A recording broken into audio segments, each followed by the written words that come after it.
there's another piece for me here that I'm really resonating with around, like, inviting people to show up and to step up, and often in church life, I think we spend a lot of time figuring out how we can lower the bar enough that people can practically like stumble over it into the church, worrying about all the barriers that we put in place to participation. And yet what I hear you doing is identifying the barriers that really do keep people out of the church and sorting that out. But then in this other way, you believe enough in the transforming role that the church has to play in people's lives. You really believe in that enough that you call people to show up and to step up and to allow themselves to be transformed. Absolutely.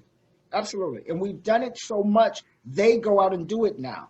So like, I don't evangelize at all. They do all the evangelism. So one of the things we hear, is like, we want to do all these things, but everyone's tired or worn out and there's no one to do it and there's just too much. And so how do you do it? So can you talk about that a little bit? Well, that was Church of the Messiah, 40 people. At the time when I got ordained, I was 40. Everybody else was like 65. And I'm thinking, Lord, I could outlive them. I could wait for them to die. Or we need to turn this around now. So I'm like, I can't wait. It's creating that energy. But you got to be able to allow other people to come in. But I'm going to fast forward for that from 1 minute to tell you how we do it now. So how do I put this? So we have people that we plant in other places. Because now, Messiah got over 300 people. We got all these young people. They are amazing. So we created something that's called the Master's Plan. The Master's Plan is to build the kingdom of God on earth based on the motto of Church of the Messiah. We work primarily through churches. So what we do now is I got all of these incredible young people like Julian. Now imagine some of them are social workers, some of them work in the medical profession, some of them are teachers, educators. Most of them, we got more activists in this church. If I get one more activist thing that somebody bring to me, but they do it. We plant them in other churches. So what we did was we were working very close with a church in Highland Park. So there were 4 Messiah members that I went over there. We saw their mission. Their pastor was old. The people in the ministry was old. They had a beautiful church in an excellent location. They did not know how to relate to the community and neighborhood. I talked to the pastor and I said, I want to literally plant 4 of Church of the Messiah members over here.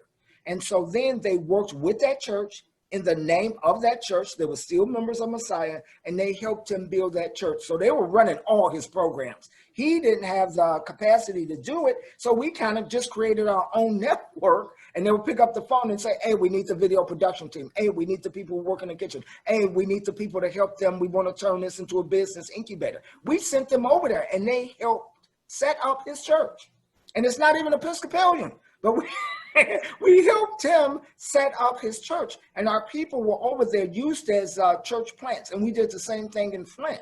So there are ways to be able to do it, but the congregation literally have to be willing to accept that, because what I told them, the only way that they can work is they got to have a degree of autonomy to be able to pull it off, because there's a reason why the Bible say you don't put new wine into old wineskins. Because the old wineskins just can't do it anymore. So you have to send in new wineskins, and the old wineskins have got to understand, don't try to run this. And the thing is, leave them alone. Don't bother them. Let them keep being on the board of directors. Let them still have their women's and men's day and all the things. You're just going to go in and you're going to bring in the community neighborhood, which they were courageous as. And they went and they did it. They held a clothing drive. They had a pancake breakfast where they invited people in, start working with World Central Kitchen, which we work with them too. They start giving out food, talking to the people as they were giving it out. They were doing all this evangelism and inviting them into the church. So they helped him to build his church.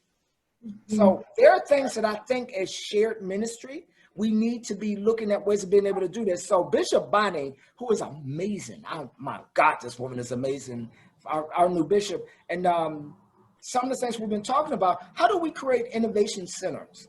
See, the blessing that moves Messiah is everybody who's now on our vestry. We were nice to the old vestry members. You give them an award on Sunday and say, thank you very much for your service. And then you start getting innovators to be introduced into the church. The people who come in and start moving and making things happen, don't make any excuses. They become the vestry. Now the church has a mindset of innovation because the innovators are now in charge. Something that the former pastor of Church of the Messiah helped me with, Father Ron Span.